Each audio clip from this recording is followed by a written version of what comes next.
예, 오늘은 2019년의 마지막 주일입니다. 우리가 좀 한 해를 돌아보면 이렇게 기쁜 일도 참 많았고 감사한 일도 많았던 것 같아요. 그리고 또 개인적으로 돌아보면 부족한 점도 보이기도 하고 또 부끄러운 이렇게 그런 모습들도 우리 안에 있는 것 같습니다. 저는 은혜가 참 감사하다고 생각하는 것이요. 항상 기회를 주신다는 거죠, 우리에게. 만약에 우리의 신앙의 길이 단 한 판의 승부라고 한다면 어떤 사람도 그 길에서 승리하는 사람은 아마 없을 것이라고 생각이 되어집니다. 누구나 실수를 하는 것이고 또 누구나 잘못된 선택을 할 수 있기 때문에 만약 이렇게 단거리 혹은 한 판의 승부라면 이렇게 중간에 거꾸로지는 사람들이 아마 대부분이지 않을까 생각이 되어집니다. 성경을 보아도 그렇죠. 신앙의 길 위에서 많은 사람들, 우리가 존경하는 신앙의 인물들도 실수하기도 하고 넘어지기도 하고 또 낭망하기도 하는 것입니다. 하지만 중요한 것은 성경이 우리에게 이야기하는 것은 한 번의 실수 혹은 우리의 잘못이 절대로 우리의 구원을 빼앗아 가지는 않는다는 거예요. 아멘이십니까? 이게 여러분에게 좀 위로가 되셨으면 좋겠어요. 우리가 실망하고 낭망할 수도 있지만 주님의 은혜, 주님의 십자가는 우리에게 지속적인 기회를 주신다는 거예요. 다시 새롭게 일어날 수 있는, 다시 새롭게 시작할 수 있는 그런 힘이 되고 능력이 된다라는 거죠.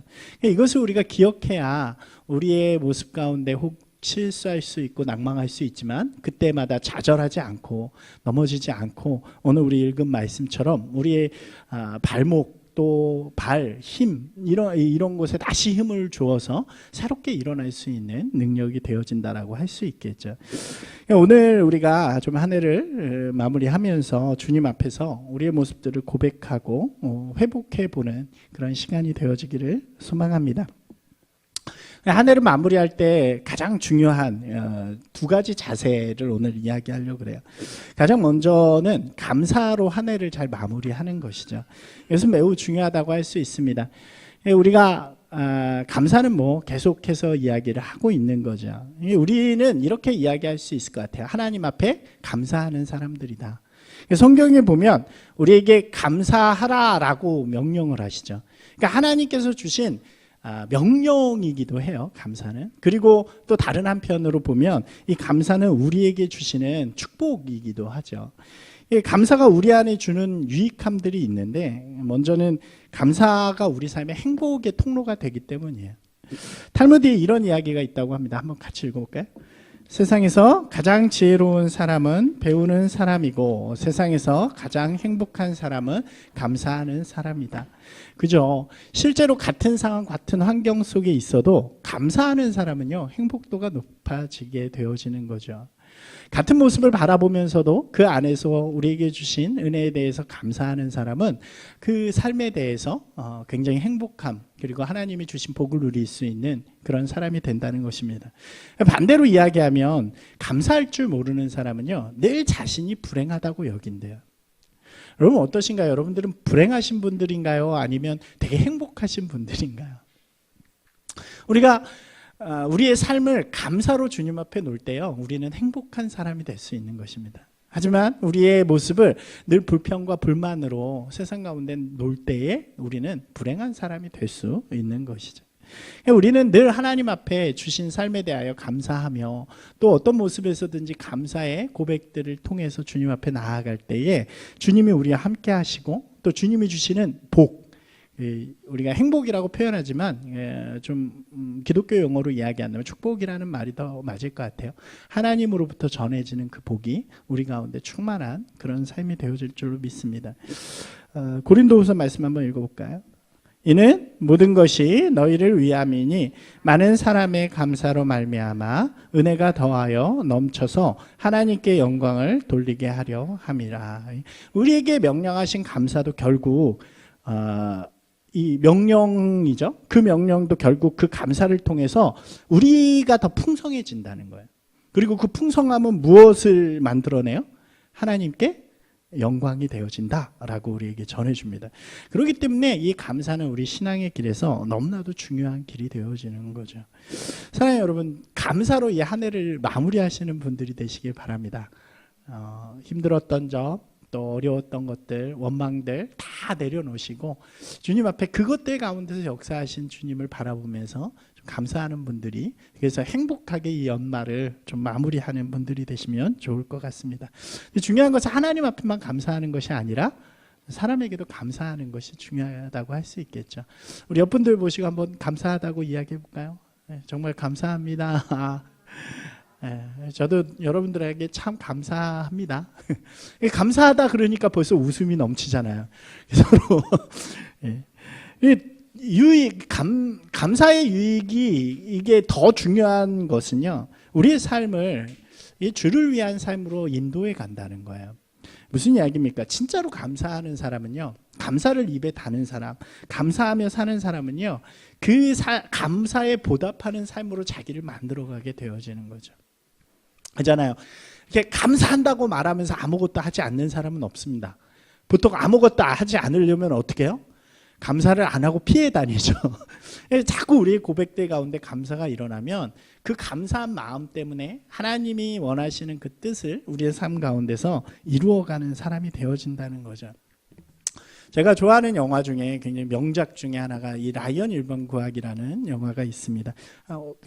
이렇게 좀 나이가 있으신 분들은 많이 보셨을 것 같아요.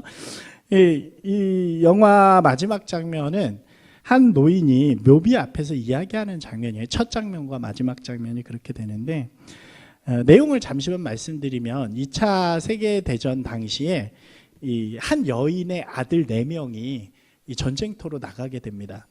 근데 이 형들, 라이언이 막내였는데 위에 형들 3명이 다 전쟁터에서 죽게 돼요. 그래서 사령부에서는 이 어머니에게 한 아들이라도 돌려보내기 위해서 이 라이언 일병을 구하는 특공대를 조직하고 이제 전선에 가 있는 라이언 일병을 구해오라는 명령을 내리게 되는 거예요. 그래서 이 밀러 대위를 중심으로 한 특공대원들이 막 사선을 뚫고 라이언을 찾아가게 되죠.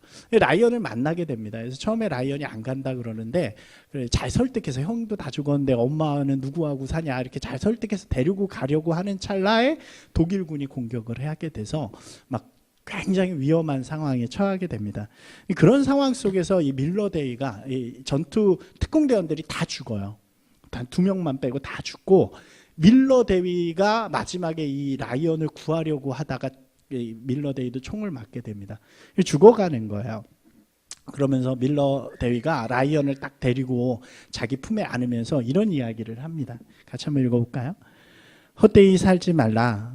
헛되이 살지 말고 우리 목까지 잘 살아야 돼. 그 많은 특공대원들이 이 라이언 한 명을 살리기 위해서 다 죽었고 나 자신도 그렇게 죽어가기 때문에 너의 삶이 혼자의 삶이 아니라 우리 모든 삶을 가지고 사는 것이기 때문에 헛되이 살지 말아달라라고 부탁을 하게 됩니다. 그리고 그 세월이 지나서 이제 아까 그 무덤 앞에 찾아온 사람이 바로 라이언 일병이었고, 그 무덤이 밀러 대위의 무덤이었던 거예요.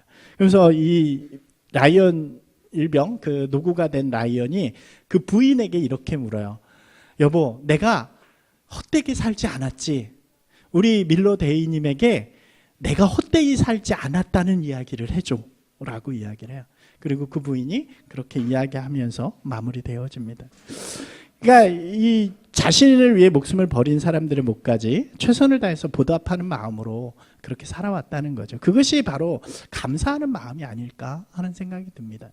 어쩌면 우리도 그렇죠. 우리가 감사할 수 있는 가장 큰 이유는 죽을 수밖에 없는, 또 죄 가운데 머물고 사망 가운데 머물 수밖에 없는 우리를 위해 예수 그리스도께서 십자가를 지신 그 이유가 너무 크잖아요. 그리고 날마다 우리를 이렇게 예배 가운데 하나님의 자녀로 살아가게 하신 그 은혜가 너무 감사하기 때문에 그것을 자꾸 고백하는 인생이 되면 우리의 삶이 주님이 원하시는, 주님이 기뻐하시는 그런 삶을 살아갈 수 있다는 것입니다. 그래서 너무나도 중요한 거예요. 감사하는 것이 입의 고백이 날마다 좀 감사하면서 그렇게 살아가는 여러분들이 되시기를 주님의 이름으로 다시 한번 축원합니다. 좀 많이 고백하셨으면 좋겠어요. 하나님 감사합니다. 세수하다가 잘생긴 얼굴 주셔서 감사합니다 이렇게 하시고, 이쁜 얼굴 주셔서. 세수하다 거울 보면 감탄할 때 있잖아요. 자기 얼굴 보면서. 별로 없으실까요? 우리 자녀들 보면서 정말 이쁜 우리 자녀들 주신 것 감사하고, 또 주님께서 베푸신 그 은혜에 대해서 마음으로만 가지고 계시지 말고 입으로 자꾸 고백하는 분들이 되시기 바랍니다. 한 번 더 해볼까요? 감사합니다. 이게 버릇이 돼야 돼요. 우리나라 사람들이 참 그런 걸 못하는 것 같아요. 외국 사람들 잘하잖아요. 이렇게 길 가다가도 땡큐 뭐 이렇게 막 그런 말들 되게 잘하죠. 우리도 그런 자세로 좀 한 해를 마무리하는 시간이 되었으면 좋겠습니다.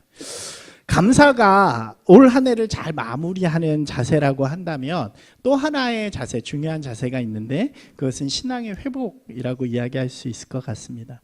그러니까 감사가 올 한 해를 마무리하는 거라고 한다면요, 신앙의 회복은 다음 한 해를 준비하는 귀한 자세라고 이야기할 수 있을 것 같아요. 지난 1년을 돌아보면 감사해서 우리가 신앙 가운데 잘 선 것도 있겠지만 이게 좀 부족하고 연약한 모습들도 있잖아요. 하나님의 뜻대로 그렇게 살아가지 못하기도 하고, 또 때론 낭망하고 넘어졌던 우리의 모습들이 있을 줄로 믿습니다. 그뿐만이 아니라 고난이나 혹은 어려움, 실패들이 우리의 삶 가운데 늘 있죠.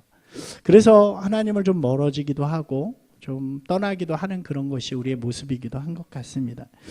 이것들을 잘 극복하고 세워가는 것이 너무나도 중요하다는 거죠. 고난이라는 것, 실패라는 것이 반드시 나쁘지는 않다고 성경은 우리에게 이야기합니다. 같이 한번 읽어볼까요? 로마서 5장 3절 4절 말씀이죠. 우리가 환난 중에서도 즐거워하나니 환난은 인내를, 인내는 연단을, 연단은 소망을 이루는 줄 알미로라. 아멘. 우리 신앙은 늘 부족해요. 그죠? 우리가 자신 있게 우리의 신앙을 자랑하기는 좀 부족합니다. 그래서 우리 가운데 고난이 찾아올 수도 있고요. 우리가 세상 가운데 어려움을 당하기도 합니다. 근데 그 고난이 반드시 나쁘지는 않다는 거예요. 왜요? 그 고난이 우리 가운데 찾아올 때 우리의 믿음이 성숙해질 수 있는 기회가 되는 거죠. 뭐라고 이야기합니까? 고난은, 환난은 인내를 가지도록 한대요. 주님 안에서 기다림을 준다는 거죠. 그리고 그 기다림은 우리 가운데 연단을 일으킵니다. 연단이라는 것은 우리가 이렇게 불로 달궈진 쇠를 때리는 거기도 하죠. 영어로는 여기를 캐릭터라고 표현하는데 인격이 덮여진다라고 표현을 해요. 그러니까 어려움 가운데 있을 때 우리가 하나님을 바라보는 그 신앙이 점점 성숙해지고, 그 성숙은 결국 뭐를 만들어내요? 소망. 영어로는 비전이라고 해석이 되어지더라고요. 그러니까 하나님을 향한 꿈을 만들어낸다라고 이야기할 수 있는 것입니다.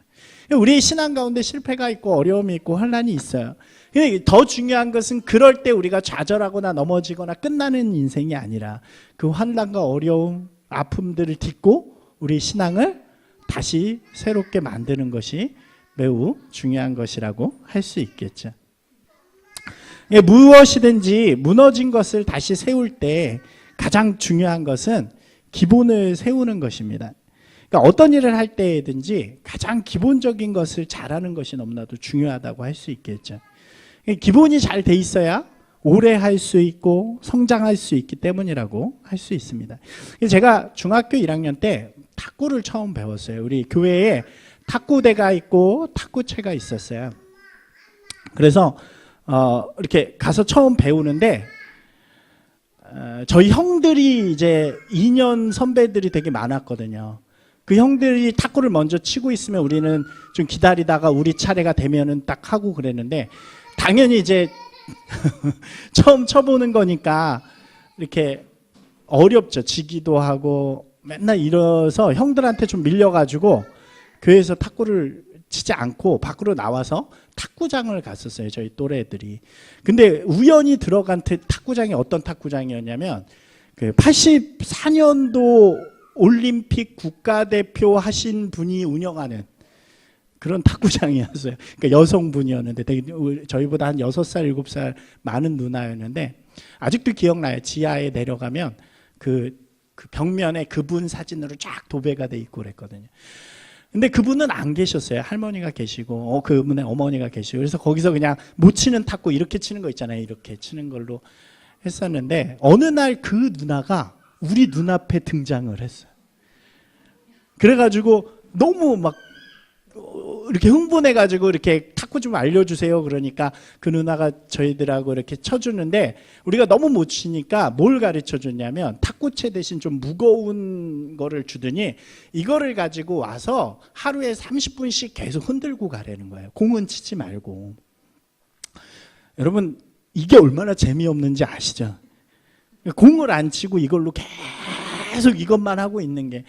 근데 하려니까 어떻게 해요? 누가? 국가대표가. 그래서 가서 이렇게 되게 열심히 했던 기억이 있어요. 근데 놀라운 거냐, 그렇게 연습하고 좀 시간이 지난 다음에 교회에서 치는데 형들한테 이기는 거예요. 이렇게 치는데 별게 다 막 이렇게 하면 쫙 들어가기도 하고. 그래서 제가 한때 그 교회에서 탁구 1등도 먹고 이렇게 저희 또래들이 오히려 잘 치기도 하고 그랬던 기억이 있습니다. 근데 이게 보니까 기본이라는 거죠. 우리는 뭔가 재밌는 걸 먼저 하고 싶어 하지만 그 실력이 늘고 오래 하려면 기본이 되게 중요하다는 것을 그때 깨닫게 되었습니다. 모든 게 다 마찬가지죠. 예를 들면 드럼 같은 거를 칠 때도 우리는 막 이렇게 치길 원하지만 실제로 가면 뭐부터 가르쳐 주는지 아세요? 음악학원 가면 요만한 고무 패드 주고 스틱 잡는 걸로 해서 그 고무 패드만 하루 종일 치다 옵니다. 그걸 한 달 정도 해요. 2달 가까이. 그 얼마나 재미없어요. 그런데 그 재미없는 시간을 딱 지나면 그때부터 막 치는 게 달라지는 거죠. 신앙생활도 비슷한 것 같습니다. 신앙생활도 보면요, 우리가 하나님의 일을 하고 멋지게 막 사랑을 나누고 이런 감당하고 이렇게 하나님의 일들을 멋있게 하는 것을 우리가 이렇게 바라보잖아요. 그게 재밌고 의미도 있어 보이죠. 그래서 그것을 먼저 그것부터 하려고 하는 마음들이 많은 것 같아요. 은혜를 받고 막 이러면 기본적인 것보다는 뭔가 막 하나님을 위해서 뭔가 막 내가 해야지 막 그러면서 찬양대도 하고 막 이러고 마음이 불타오르는 것을 많이 봅니다. 이게 나쁘진 않아요. 좋은 것이죠. 제가 호주에서 있을 때 유학생 교회에서 그런 걸 많이 봤어요. 유학생 교회들은 특징이 있어요. 유학 온 친구들이 오는데 믿지 않는 친구들이 많이 와요. 혹은 한국에서 교회를 다녀도 굉장히 좀 날라리처럼 다녔던 친구들이 유학 오면 마음 둘 데가 없으니까 교회를 많이 찾아옵니다. 그러면 외롭고 힘드니까 그때 주님의 위로의 말씀을 딱 전하면 막 뜨거워지는 거예요. 막 뜨겁고 막 하나님을 막 찾죠. 그러면 뜨거워지니까 뭐를 해요? 그때부터 막 교회 일에 너무 열심히 참여를 하는 거예요. 막 찬양단도 하고. 한 번도 한국에서 그래 보지 못한 애들이 막 합니다. 근데 이렇게 안 그런 친구들도 있지만 대부분의 그런 친구들이 한 3개월 기준이에요. 3개월이 딱 지나면 그때부터 상처도 받고요. 왜냐면 자기가 그렇게 열심히 하는데 좀 알아주기도 하고 그래야 되는데 사람 사이에 상처도 받기도 하고 아픔이 되기도 하니까 점점 그런 일들 속에서 멀어지다가 교회를 떠나서 다른 교회로 가기도 하고 그런 일들이 많죠. 여러분 왜 그럴까요? 저는요, 그게 신앙의 기본기를 안 지켜서 그렇다고 생각을 해요.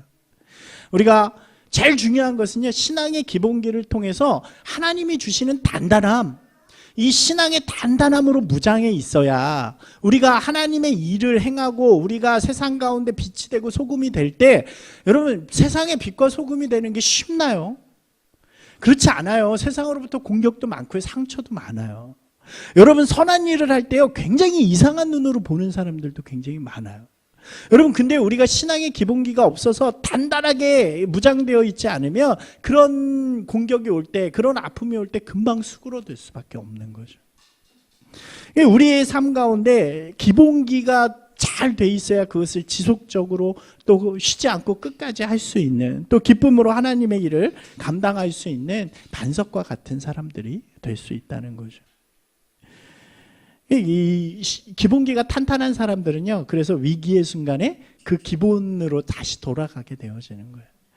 사랑하는 여러분, 우리가 좀 내년을 시작하기 전에 우리 마음 가운데 털어낼 것들은 털어내시면서 새롭게 좀 무장할 때 이 기본기 가운데로 다시 돌아가는 분들이 되시길 바랍니다. 이 기본이라는 게 뭘까요?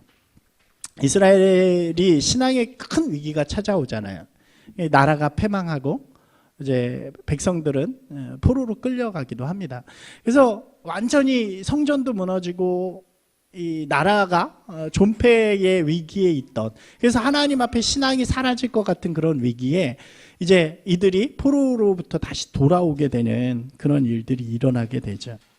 이들이 가장 먼저 한 것들, 그러니까 이들이 돌아와서 신앙을 다시 세우는 기본을 세우기 위해서 한 세 가지가 있어요. 그게 뭐냐면 한번 해볼까요? 성전 건축, 율법의 회복, 성벽을 건축하다.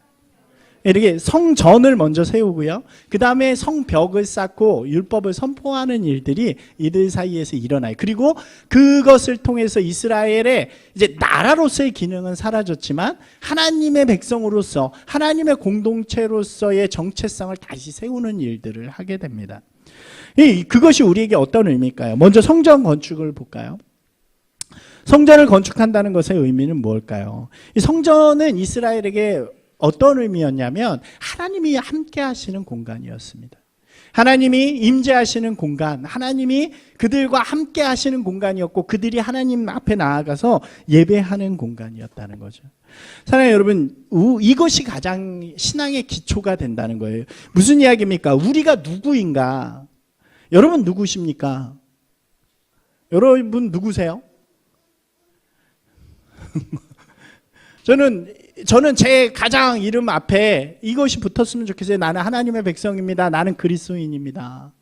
여러분 누구십니까? 우리는 하나님의 백성이고 하나님의 자녀이고 그리스도인이죠. 그것이 제일 중요하다는 거예요. 하나님 앞에 우리가 내가 하나님의 백성입니다라고 하는, 내가 그리스도인입니다라고 하는 것이 먼저 우리 가운데 분명하게 새겨져야 하고, 그것을 새기는 행위는 바로 예배가 되어진다는 거죠. 우리가 다시 우리의 기본을 세울 때 제일 중요한 건요, 예배가 회복되어지는 거예요. 이 예배가 회복되어지는 것은 그냥 주일날 와서 주일날 빠지지 않고 예배 드린다는 의미가 아니에요. 내가 누구인가, 내가 하나님 앞에 어떤 사람인가를 분명하게 결정하고 내 삶은 하나님 앞에 예배하는 삶입니다, 하나님을 높이는 삶입니다 라고 분명하게 내 자신을 세우는 삶이 되어야 한다는 거죠.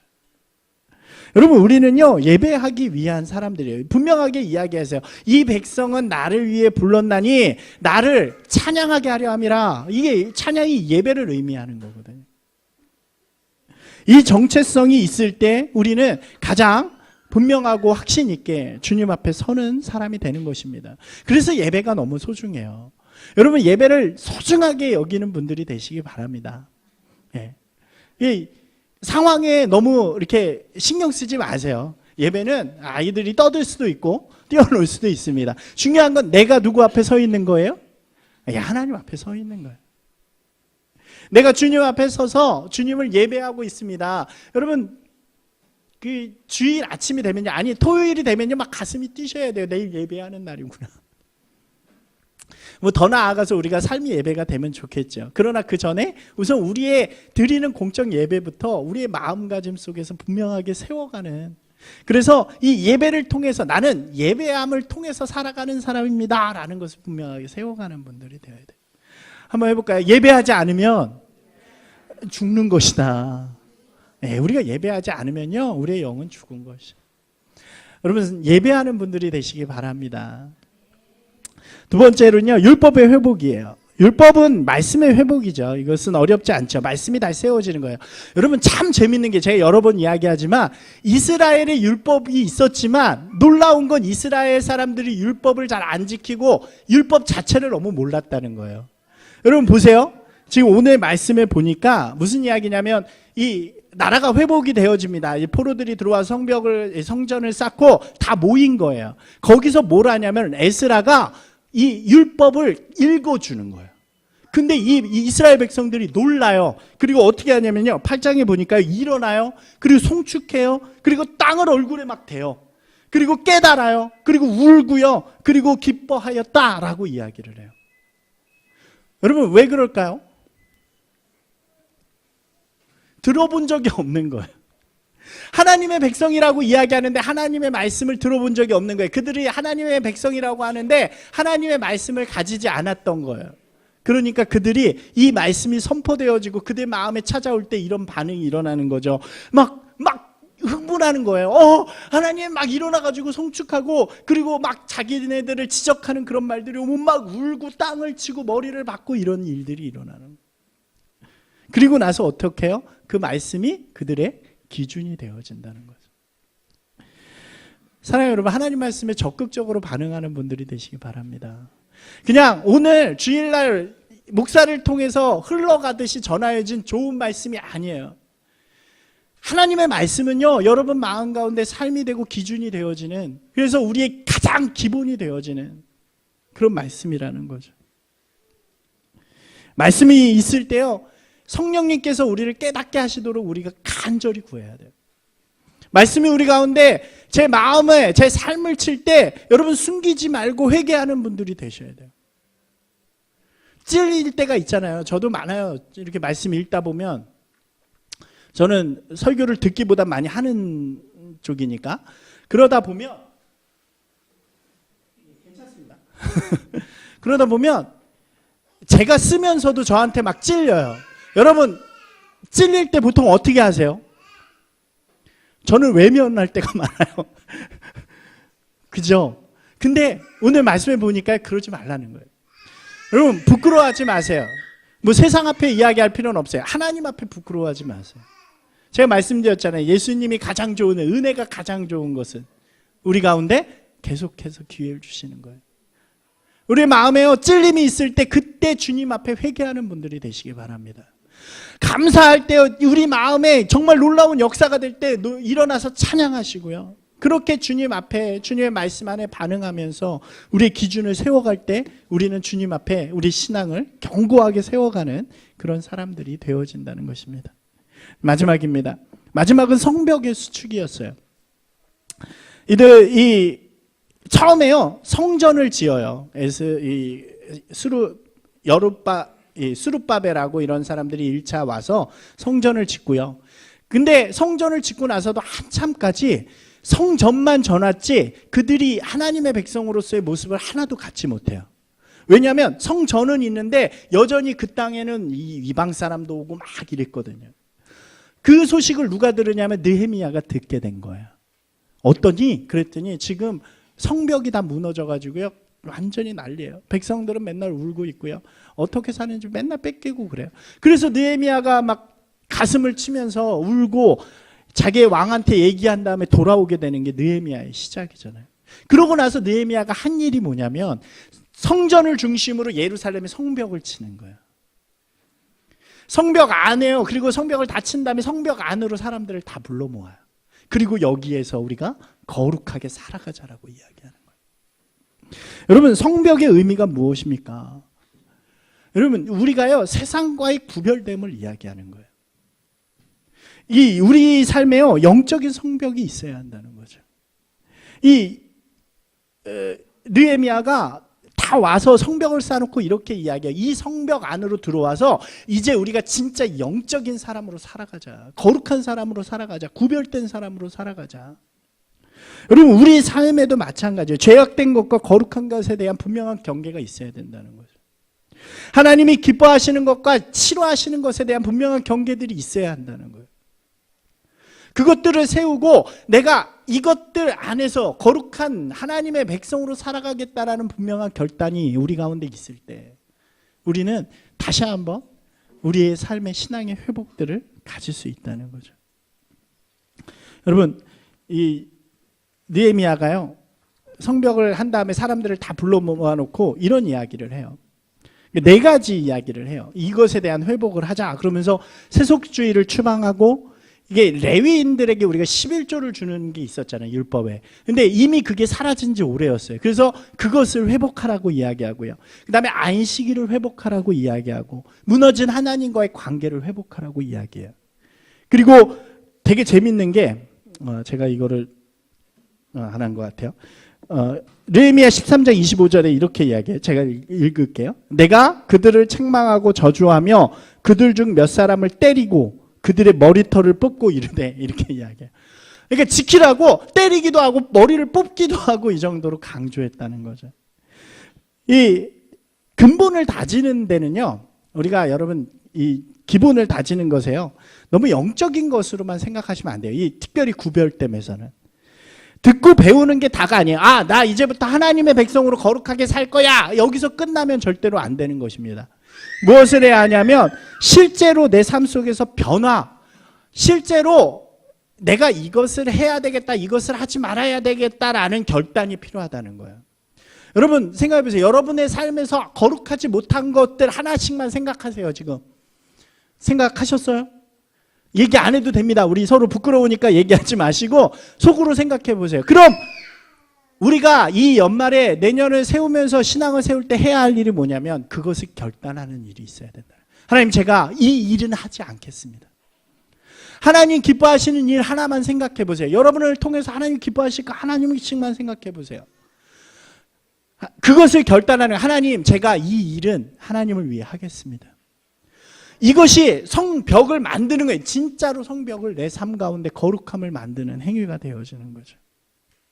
사랑하는 여러분, 여러분들이 그것들을 잘 생각하셔서 여러분의 이렇게 어디다든지, 요즘 노트북도 잘 돼 있잖아요. 노트북이 아니라 핸드폰도 잘 돼 있잖아요. 메모 기능 뭐 이런 것도 있고. 잘 적어 놓으세요. 제 삶에 거룩한 성벽 이렇게 해가지고 하나님이 기뻐하시는 것과 하나님이 싫어하시는 것. 그것은 여러분들이 정하는 거예요. 제가 정하는 게 아니라. 나중에 아디아포라의 개념에 대해서 한 번 더 말씀을 드릴게요. 여러분이 생각할 때 하나님이 기뻐하시고 하나님이 싫어하실 것들을 여러분들이 결정해서 도전하시면 되는 거예요. 그게 신약에서 말하는 하나님을 기쁘시게 할 것이 무엇인가를 시험하여 보는 인생이죠. 말씀을 정리하겠습니다. 우리 신앙의 기본기가 뭐였어요? 성전을 건축하는 것. 그것은 예배를 통해 우리의 삶이 하나님과 함께함을, 하나님을 예배하는 자임을 고백하는 것. 예배를 세워야 되고요. 율법의 회복, 말씀에 반응하며 우리의 말씀이 우리의 삶의 기준이 되도록 만드는 것입니다. 그리고 마지막 성벽의 수축은 우리의 삶의 거룩함, 그것을 회복하는 것이 되어집니다. 사랑하는 여러분, 우리가 먼저 감사로 2019년을 잘 마무리하고 또 우리가 새롭게 신앙을 좀 우리의 삶 가운데 다시 회복되어져서 2020년은 올해보다는 좀 더 성장한, 그죠? 올해 좀 부족하다고 여겼던 부분들이 있다면 그것들이 조금 더 성장한 2020년이 되어지기를 주님의 이름으로 축원합니다. 주님께서 우리와 늘 함께 하시고 우리를 통해 하나님의 아름다운 일들을 반드시 이루실 것입니다. 어떤 어려움들이 있든 할지라도요, 아마 내년에도 좀 쉽지는 않을 거예요. 어떻게 우리 인생이 쉽겠어요. 늘 어렵죠. 그래도 그 어려움 속에서도 주님이, 한번 하실까요? 주님이 나와 항상 함께 하십니다. 이것을 기억하시면서 담대함으로 또 감사와 회복을 통해서 2020년을 맞이하는 저와 여러분이 되시기를 주님의 이름으로 축원합니다.